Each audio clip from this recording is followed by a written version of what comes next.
All right, I'm making this video for Toyota Tundras and Tacomas with the immobilizer. So my truck was turning on and shutting right off, and I didn't know what was going on with it, so I scanned the immobilizer, and it was a fault with the immobilizer in the key.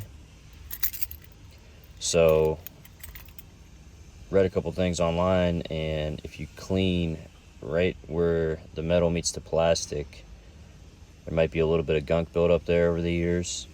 That will make the truck not recognize the key and shut off.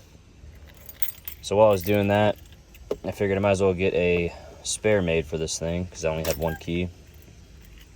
So I got an Alto scanner here, and I ordered a key off Amazon with the G code and another remote, and I was going to program it with the scanner, and it was not picking up, it was not recognizing the key with the ECU, the new key. So I couldn't figure out why it was doing that at all.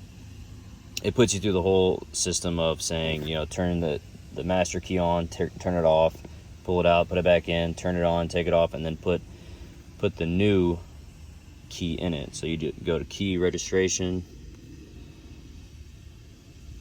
and it walks you through the whole process of a new transponder key.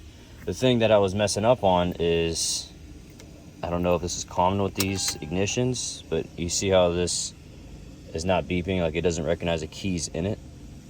When they tell you to put the new key in it, they tell you not to put it into on position. But you see how I'm just touching this, and now it's beeping? So the truck won't recognize the new key, nor will it let you program it if it's not beeping like that. So when it tells you not to put it in the on position, I just slightly kicked it to the right to keep it in the beeping, and it programmed the new key with no problem. So hopefully this helps somebody else out. I was pretty lost on that, so any questions, just leave a comment.